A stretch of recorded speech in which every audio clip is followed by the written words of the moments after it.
નમસ્તે વિદ્યાર્થી મિત્રો, છેલ્લા લેક્ચરની અંદર આપણે જે પાઠ ભારતનો વારસો જે શરૂઆત કરી હતી તેની અંદર આપણે પ્રાકૃતિક વારસા વિશે સમજ્યા હતા. બરાબર. આજે આપણે ભારતનો જે વારસો જે છે એની અંદર સાંસ્કૃતિક વારસા વિશે આપણે સમજવાનું છે, કારણ કે વારસાના બે પ્રકાર પડે છે, પ્રાકૃતિક વારસો અને સાંસ્કૃતિક વારસો. તો એમાં આપણે પ્રાકૃતિક વારસો જે છે તેના વિશે આપણે સમજી લીધું. બરાબર. આમાં આપણે ભારતના સાંસ્કૃતિક વારસા વિશે સમજવાનું છે. તો શરૂ કરીએ આપણે ભારતનો સાંસ્કૃતિક વારસો. ચાલો, કે ભારતે જગતને વિવિધતાપૂર્ણ અને સમૃદ્ધ વારસાની ભેટ આપી છે. ભારતનો વારસો છે કેવો છે? વિવિધતાપૂર્ણ છે અને સમૃદ્ધ છે. સાંસ્કૃતિક વારસો એટલે માનવ સર્જિત વારસો. ખાસ સમજો, શું કહે છે? સાંસ્કૃતિક વારસો એટલે માનવ સર્જિત વારસો. બરાબર. નદી, તળાવ, સરોવર જે છે એ કુદરતી વારસો, એમાં આપણે બનાવવા જતા નથી. પરંતુ સાંસ્કૃતિક વારસામાં કોનો સમાવેશ થાય છે? તો મહેલો હોય, સ્તૂપ હોય, ગુફાઓ હોય, ઘર હોય, આ બધાનો સમાવેશ કેની અંદર થાય? સાંસ્કૃતિક વારસામાં થાય. તો આ બધું કોણે બનાવેલું છે? માનવીએ બનાવેલું છે. તો બીજું કહી શકાય કે સાંસ્કૃતિક વારસો એટલે માનવ સર્જિત વારસો. ત્યાર પછી શું કહે છે કે માનવીએ પોતાની કુને, બુદ્ધિ, ચાતુર્ય, આવડત, કલા, કૌશલ્ય દ્વારા જે કાંઈ પ્રાપ્ત કર્યું છે કે સર્જન કર્યું છે તેને શું કહેવાય? સાંસ્કૃતિક વારસો કહેવાય. બરાબર. માનવીએ પોતાના આવડતની મદદથી જે કાંઈ ચિત્ર દોરેલા છે, ગુફાની અંદર ચિત્ર દોરેલા છે, બરાબર, કાંઈ લિપિની શોધ કરેલી છે, આ બધાનો સમાવેશ જે કેની અંદર થાય છે? સાંસ્કૃતિક વારસામાં થાય છે. આર્યોથી શરૂ કરીને અલગ અલગ પ્રકારની પ્રજા, જેમ કે શક, ક્ષત્રપ, કુષાણ, હુણ, ઈરાની, તુર્કો, આરબ, મુઘલ, પારસી, અંગ્રેજો અને છેલ્લે ફ્રેન્ચો વગેરે વિવિધ જાતિઓ અને પ્રજાતિઓ ભારતમાં આવી. આ બધા વચ્ચે થયેલા આદાન પ્રદાનથી ભારતીય સંસ્કૃતિ સમૃદ્ધ બની છે. શું કહે છે કે ભાઈ આર્યોથી શરૂ કરીને અલગ અલગ વિદેશી પ્રજાઓ જે ભારતમાં વસવાટ કરવા માટે આવી, બરાબર, એના વચ્ચેના જે આદાન પ્રદાનના કારણે જે છે એક પ્રકારની ભાતીગળ સંસ્કૃતિનું નિર્માણ જે છે એ ભારતમાં થયું છે. કારણ કે જે વિદેશી પ્રજાઓ ભારતમાં આવી તે પોતાની સાથે પોતાના વિશિષ્ટ તત્વો લઈને આવી છે, અને આ રીતે જે છે એ ભારતમાં જે છે એ સંસ્કૃતિ છે એ સમૃદ્ધ બની છે. ત્યાર પછી જોઈએ પ્રાગ ઐતિહાસિક કાળના સમયથી. હવે ખાસ સમજો, પ્રાગ ઐતિહાસિક એટલે શું? તો જ્યારે કોઈ લેખનની શોધ નથી થઈ, લખવાની શરૂઆત નથી થઈ, એ પહેલાંનો જે સમયગાળો જે છે એ શું કહેવાય છે? પ્રાગ ઐતિહાસિક કાળ તરીકે ઓળખવામાં આવે છે. તો પ્રાગ ઐતિહાસિક સમયથી ભારતે વિશ્વની પ્રજાને સાંસ્કૃતિક વારસાઓની ઘણી બધી ભેટ આપી છે. હવે ઘણા બધા ઉદાહરણો છે, બરાબર. જેમ કે અહીં ઉદાહરણ આપ્યું છે કે શિલ્પ સ્થાપત્યની કળા આશરે 5000 વર્ષ જેટલી પ્રાચીન છે. બરાબર. શિલ્પ સ્થાપત્યની કળા જે છે એ કેટલી જૂની છે? 5000 વર્ષ જેટલી પ્રાચીન છે. પછી શું કહે છે કે જેમાં સિંધુ ખીણની સંસ્કૃતિના પુરાતન અવશેષોને ગણી શકાય. 5000 વર્ષ જૂનું કયું? બરાબર, અથવા પ્રાગૈતિહાસિક કાળ. તો સિંધુ ખીણની જે સંસ્કૃતિ હતી તેની સમયની અંદર જે છે જે અવશેષો પ્રાપ્ત થયા, આ બધાનો સમાવેશ કેમાં થાય છે? ભારતના સાંસ્કૃતિક વારસામાં સમાવેશ કરી શકાય છે. આવા કયા કયા? જેમ કે જો તેમાંથી મળી આવેલ, એટલે સિંધુ ખીણની સંસ્કૃતિમાંથી મળી આવેલ દેવી દેવતાઓની પ્રતિમાઓ, માનવ શિલ્પો, પશુઓ તથા રમકડા, દાઢીવાળા પુરુષનું શિલ્પ. જવું એક શિલ્પ મળી આવ્યું હતું બાજુમાં જે અહીંયા મેં દેખાડ્યું છે એ. બરાબર. પછી નર્તકીની મૂર્તિ, નૃત્ય કરતી હોય તેવી સ્ત્રીની મૂર્તિ જોઈને આપણને આપણા સાંસ્કૃતિક વારસા પ્રત્યે સ્વાભિમાન અને ગૌરવની લાગણી જન્મે છે. બરાબર. કે વિચાર કરો કે એ સમયની અંદર આવા વિશિષ્ટ મૂર્તિઓ જે છે એ ભારતના લોકો જે છે એ બનાવી શકતા હતા. એટલે આપણા ભૂતકાળનો જે વારસો જે છે એના પ્રત્યે આપણને ગૌરવ અને સ્વાભિમાન થાય છે. ત્યાર પછી બીજું, આ જ ક્રમમાં બીજું શું મળી આવ્યું? તો મૌર્ય યુગની અંદર ઊંધા કમળની આકૃતિ ઉપર સિંહ અને વૃષભનું શિલ્પ, બુદ્ધની પ્રજ્ઞા પારમિતાનું શિલ્પ. બરાબર. ભગવાન બુદ્ધે પીપળાના વૃક્ષ નીચે જે જ્ઞાન પ્રાપ્ત કર્યું હતું તેનું શિલ્પ, સારનાથની ધર્મચક્ર પ્રવર્તનવાળી મહાત્મા ગૌતમ બુદ્ધની પ્રતિમા, અને તે પછીની કાલખંડની અંદર તે પછીના સમયમાં જૈન તીર્થકરોની પ્રતિમા. જૈન તીર્થકરો કેટલા છે? 24 તીર્થકરો છે. રાષ્ટ્રકૂટ રાજાઓના સમયમાં ઇલોરાની ગુફાઓ નિહાળતા આપણને આપણા સાંસ્કૃતિક વારસા પ્રત્યે આદર અને ગૌરવ અનુભવાય છે। તો આટલા આપણને સાંસ્કૃતિક વારસાના સ્થળો કીધા અથવા વસ્તુઓ કીધી કે જે આપણને સિંધુ ખીણની સંસ્કૃતિના અવશેષો જે છે ગણી શકીએ છીએ, જેમાંથી આપણને પ્રાપ્ત થયું છે। બીજા કયા કયા સાંસ્કૃતિક વારસાના સ્થળો કહેવાય? તો આપણને આપણા સાંસ્કૃતિક વારસાના સ્થળોમાં મંદિરો, શિલાલેખો, પથ્થર ઉપર જે લખવામાં આવે ને શું કહેવાય? શિલાલેખો। ત્યાર પછી સ્તૂપો, ખાસ સમજજો, સ્તૂપ કોને કહેવામાં આવે છે? કે સ્તૂપ એટલે ભગવાન બુદ્ધના જે અવશેષો છે એને એક પેટીમાં મૂકીને તેના ઉપર ગોળાકાર ચણતર કરવામાં આવે, બરાબર, એને શું કહેવાય છે? સ્તૂપ કહેવાય છે। ત્યાર પછી વિહારો, ચૈત્યો, બરાબર, વિહાર એટલે બૌદ્ધ સાધુઓ જ્યાં આગળ અધ્યયન કરતા હતા એને શું કહેવાય છે? વિહાર। અને ચૈત્યો એટલે જ્યાં આગળ ઉપાસના કરતા હતા બૌદ્ધ સાધુઓ એને શું કહેવાય છે? ચૈત્યો। ત્યાર પછી મકબરા, બરાબર, આપણે કબર કહીએ એના ઉપર જે ચણતર કરવામાં આવે એ શું કહેવાય? આ કુતુબ મિનાર જે છે એ શું એક પ્રકારનો શું છે? મકબરો છે। ત્યાર પછી મસ્જિદ, કિલ્લાઓ, ગુબ્બજો, રાજમહેલ, દરવાજા, ઇમારત, ઉત્ખનન કરેલા, ખોદકામ કરતા જે સ્થળ મળી આવેલા હોય એને શું કહેવાય? ઉત્ખનન કરેલા, બરાબર, તેમજ ઐતિહાસિક સ્મારકોનો સમાવેશ કરી શકાય।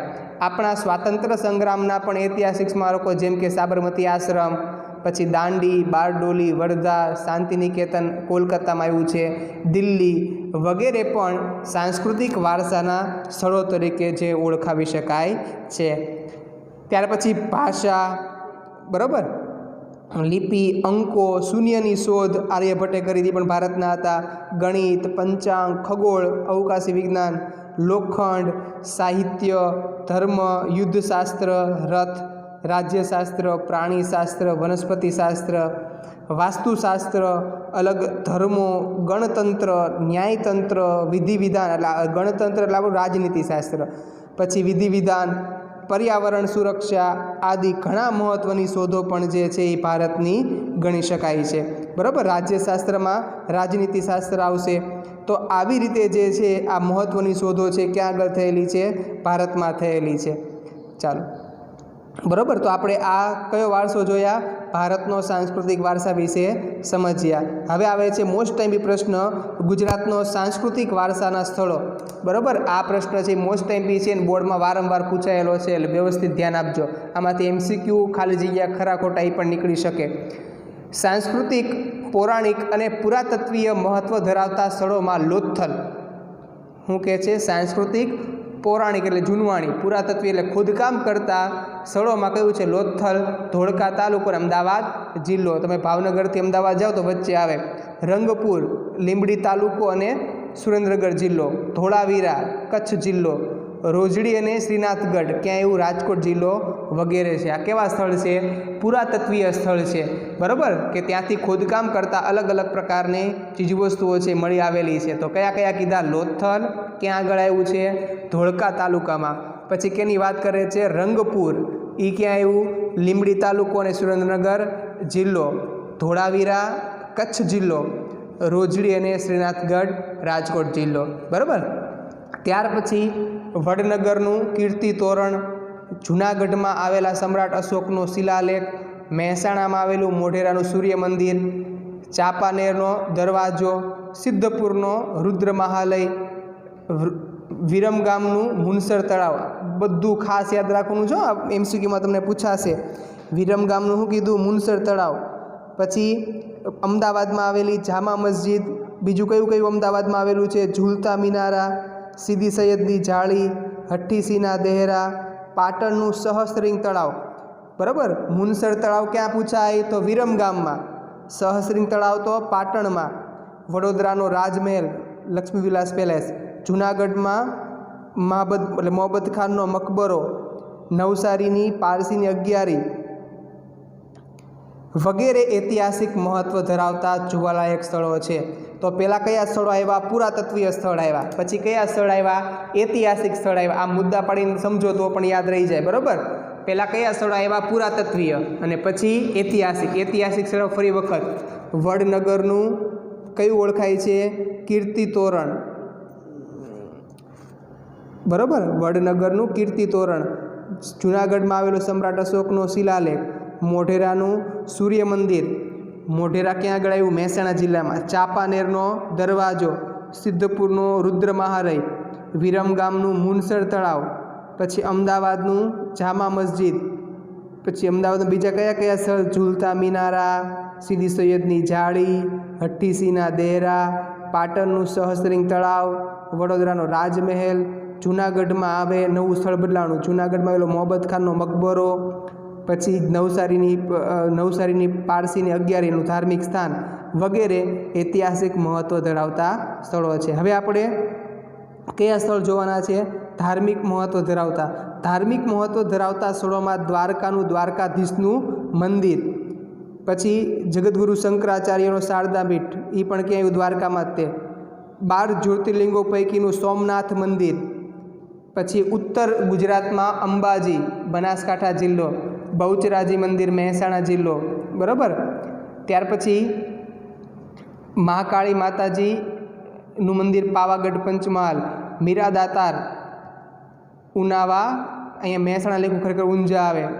ત્યાર પછી જૈન તીર્થ પાલિતાણા ભાવનગર જિલ્લો, રણછોઈ રાયજીનું મંદિર ડાકોર ખેડા જિલ્લો, શામળાજી અરવલ્લી જિલ્લામાં વગેરે તીર્થસ્થાનો ગણાવી શકાય. તો ફરી વખત ધાર્મિક આ બધા કયા સ્થળો કીધા? ધાર્મિક સ્થળો કીધા, બરાબર. તો જગતગુરુ શંકરાચાર્યનું શારદા પીઠ, 12 જ્યોતિર્લિંગો પૈકીનું સોમનાથ મંદિર, પછી અંબાજીનું મંદિર ક્યાં આવ્યું? બનાસકાંઠા જિલ્લામાં, બહુચરાજીનું મહેસાણા જિલ્લામાં. ત્યાર પછી મહાકાળી માતાજીનું મંદિર પાવાગઢ અને પંચમહાલ જિલ્લો, મીરા દાતાર ઉનાવા ઊંઝા, જૈન તીર્થકર પાલિતાણા ભાવનગર જિલ્લો, રણછોઈ રાયજીનું મંદિર ડાકોર ખેડા જિલ્લો અને શામળાજીનું મંદિર અરવલ્લી જિલ્લો, બરાબર. આ બધા કેવા સ્થળો કીધા? આપણે ધાર્મિક સ્થળોની વાત કરી. ત્યાર પછી પ્રવાસન સ્થળોમાં ગુજરાતના જાણીતા સામાજિક અને પ્રવાસનલક્ષી સ્થળોમાં કોનો સમાવેશ થાય છે? પોળો. વિજયનગરમાં આવ્યું, સાબરકાંઠા જિલ્લાની અંદર જૂનવાણી બધા મકાનો આવેલા છે, બરાબર, ખંડેર હાલતમાં છે. તો એ ક્યાં આવ્યું? પોળો, વિજયનગર, સાબરકાંઠા જિલ્લો. પછી પતંગ ઉત્સવ અને કાંકરિયા કાર્નિવલ ક્યાં ઉજવાય છે? અમદાવાદની અંદર. તાનારીરી મહોત્સવ વડનગર, ખબર છે? તાનારીરી બંને જે છે મલ્હાર રાગ ગાતા હતા. અકબર રાજાનો જે પ્રસંગ છે એની વાત છે. તો તાના અને રીરી જે છે એ મહોત્સવ વડનગર એની યાદમાં જે છે ઉજવવામાં આવે છે. ઉત્તરાર્ધ નૃત્ય મહોત્સવ મોઢેરા જે મહેસાણામાં આવેલું છે, અને રણોત્સવ ક્યાં થાય છે? ધોરડો ખાતે કચ્છમાં, વગેરેનો સમાવેશ કરી શકાય. તો આ બધા કેવા સ્થળો કીધા? પ્રવાસન સ્થળોની વાત કરે છે, બરાબર. તો અને હવે છેલ્લે આપણે જોઈએ જૈન અને બૌદ્ધ પ્રવાસન સ્થળો. ગુજરાતમાં જૈન અને બૌદ્ધ ધર્મનો પ્રચાર અને પ્રસાર થયેલો છે, જેના આધાર સ્વરૂપે ગુજરાતમાં વડનગર, તારંગા, ખંભાલીડા, જૂનાગઢ, શામળાજી, કોટેશ્વર, તળાજા, ઢાંક, ઝઘડિયા વગેરે સ્થળોએ બૌદ્ધ અને જૈન ગુફાઓ જે છે એ જોવા મળે છે, બરાબર. કેની વાત કરે છે? ગુજરાતમાં જૈન અને બૌદ્ધ ધર્મના પ્રચાર અને પ્રસાર થયેલો છે. એની અંદર કેની વાત કરી? વડનગર, તારંગા, ખંભાલીડા, જૂનાગઢ, શામળાજી, કોટેશ્વર, તળાજા, ઢાંક, ઝઘડિયા વગેરે. ઓકે. તો ગુજરાતના સાંસ્કૃતિક વારસામાં આપણે કેટલા ભાગ પાડવાના છે? ટોટલ 3 ભાગ. પહેલાં 4 ભાગ, બરાબર. પહેલું કયું કીધું આપણને? પુરાતત્વીય વાળા, એમાં 4 લઈ લેવાના. પછી આ બધા કેવા આવ્યા? ઐતિહાસિક સ્મારકો આવ્યા. ઐતિહાસિક સ્મારકો પછી આ બધા કેવા કીધા? ધાર્મિક.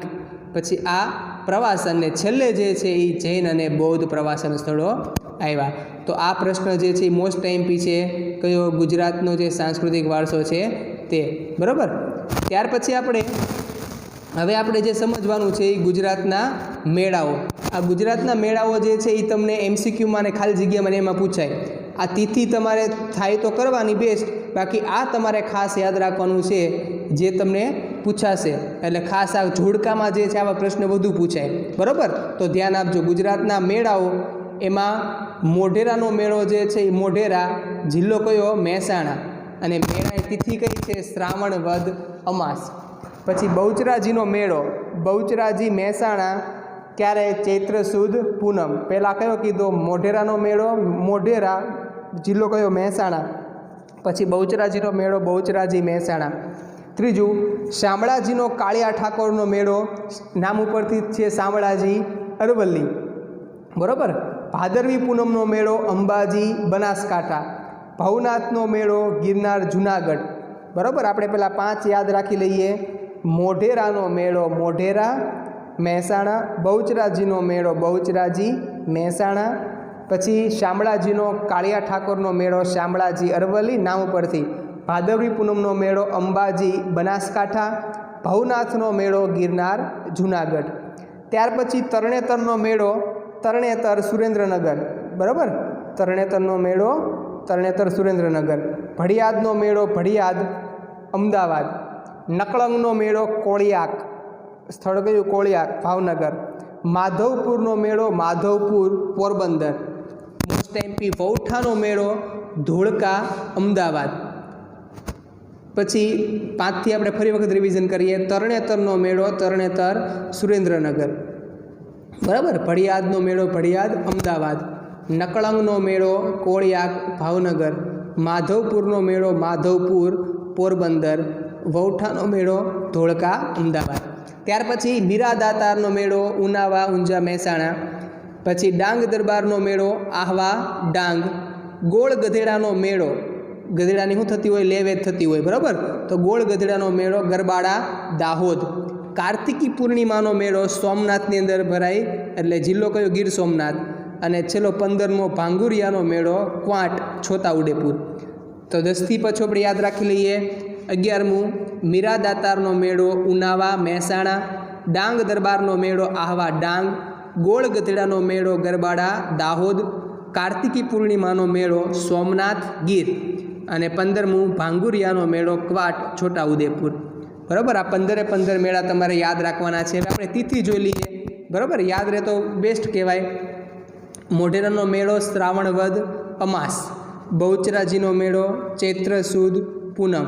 શામળાજીનો મેળો કારતક સુદ 11થી પૂનમ સુધી. ભાદરવી પૂનમનો મેળો ભાદરવા સુદ પૂનમ.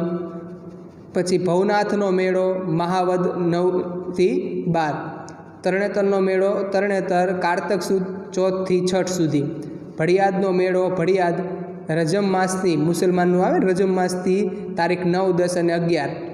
નકળંગનો મેળો કોળિયાક ભાદરવા વદ અમાસના દિવસે મોટો મેળો ભરાય, બરાબર. માધવપુરનો મેળો ચૈત્ર સુદ 9થી 13. વૌઠાનો મેળો ધોળકામાં કારતક સુદ પૂનમના દિવસે. મીરાદાતારનો મેળો રજબ માસની તારીખ 16થી 22. ડાંગ દરબારનો મેળો આહવા, બરાબર. અને ફાગણ સુદ પૂનમ. ગોળ ગધેડાનો મેળો હોળી પછીના 5મા કે 7મા દિવસે. કાર્તિકી પૂર્ણિમાનો મેળો સોમનાથ કાર્તિક સુદ પૂનમ. અને ભાંગુરિયાનો મેળો હોળીથી રંગપાંચમ સુધી, બરાબર. તો આ ગુજરાતના મેળાઓ તમને કેની અંદર જોડકામાં જે છે એ ખાસ પૂછાય, બરાબર. એટલે વ્યવસ્થિત જે છે તમારે એ કરી નાખવાનું. હવે જો વિદ્યાર્થી મિત્રો મેળાઓ પછી જે છે એ નવો ટોપિક આવે છે ભારત ભૂમિ અને તેના લોકો, કે જે અલગ અલગ પ્રકારની જે જાતિઓ ભારતમાં આવી તેના વિશેની વાત કરવામાં આવે છે. તો વ્યવસ્થિત છે એની અંદર આમાં ધ્યાન રાખજો. ભારત ભૂમિ અને તેના લોકો આદિમાનવ પૂર્વ દક્ષિણ આફ્રિકામાં ઉત્પન્ન થયા કહેવાય છે. ક્યાં ઉત્પન્ન થયા? આફ્રિકાની અંદર, બરાબર. ભારતના ભાતીગળ વારસા અને સમૃદ્ધિના આકર્ષણના કારણે અનેક વિદેશી પ્રજાઓ ભારતમાં આવી, બરાબર. ભારતનો વારસો કેવો હતો? સમૃદ્ધ હતું. અને ભારત પોતે વેપારની દૃષ્ટિએ પણ બહુ આગળ પડતું હતું. એના કારણે ઘણી બધી વિદેશી પ્રજાઓ જે છે એ ભારતમાં આવી. અહીં અનેક જાતિઓ આવી. પરિણામે ભારતમાં લગભગ બધી જ જાતિના તત્વો મળી આવે છે, બરાબર. ભારતમાં શું કહે છે કે લગભગ બધી જ જાતિઓ આવી અને એની આધારે બધા તત્વો છે મળી આવે છે. ભારતમાં દ્રવિડ પ્રજાની ગણના પ્રાચીનતમ પ્રજા તરીકે થતી હતી. જો અહીંયા ખાસ ભાર મૂકજો, હતી એમ લખ્યું છે. ભારતની દ્રવિડ પ્રજાની ગણના પ્રાચીનતમ પ્રજા તરીકે થતી હતી. પરંતુ નૃવસ શાસ્ત્રીઓ જે જાતિઓ વિશે આવી સંશોધન કરતા હોય એને શું કહેવાય? નૃવસ શાસ્ત્રી કહેવાય. તો નૃવસ શાસ્ત્રીઓ અને ભાષાશાસ્ત્રની અદ્યતન શોધખોળોથી એવું જાણવા મળ્યું છે કે દ્રવિડો અને બીજી 6 જેટલી ભિન્ન ભિન્ન પ્રજાઓ અહીં રહેતી હતી, બરાબર. પહેલાં શું કહે છે કે ભારતની પ્રાચીન નિવાસી કોને ગણે છે? તો દ્રવિડોને. પણ નૃવસશાસ્ત્રી અને ભાષાશાસ્ત્રીઓના અદ્યતન શોધખોળોથી જાણવા મળ્યું છે કે દ્રવિડો અને બીજી 6 જેટલી ભિન્ન ભિન્ન પ્રજાઓ જે છે એ રહેતી હતી। તો આમાં આપણે સૌથી પહેલાં કોના વિશે ભણવાનું છે? નેગ્રીટો। આ ખાસ સમજો, MCQમાં અને 2 માર્કમાં પૂછાશે અને ભૂલ ખાશો તો નેગ્રીટો જે છે એટલે કઈ પ્રજાની વાત કરે છે? હબસી પ્રજા। નેગ્રીટો અથવા નિગ્રો જાતિ એને શું કહેવાય છે? હબસીઓ કહેવાય। ભારતના સૌથી પ્રાચીન નિવાસીઓ છે। હતી પૂછાય તો દ્રવિડો અને છે પૂછાય તો શું આવશે? નેગ્રીટો। બરાબર, નેગ્રીટો જે છે એ બીજું કહેવાય હબસી પ્રજા કહેવાય છે, ભારતના પ્રાચીન નિવાસીઓ છે। પછી કેટલાક ઇતિહાસકારોનું માનવું છે કે નેગ્રીટો અથવા નિગ્રો આફ્રિકામાંથી બલુચિસ્તાનના રસ્તે થઈ ભારતમાં આવ્યા હતા। બરાબર, શું કહે છે?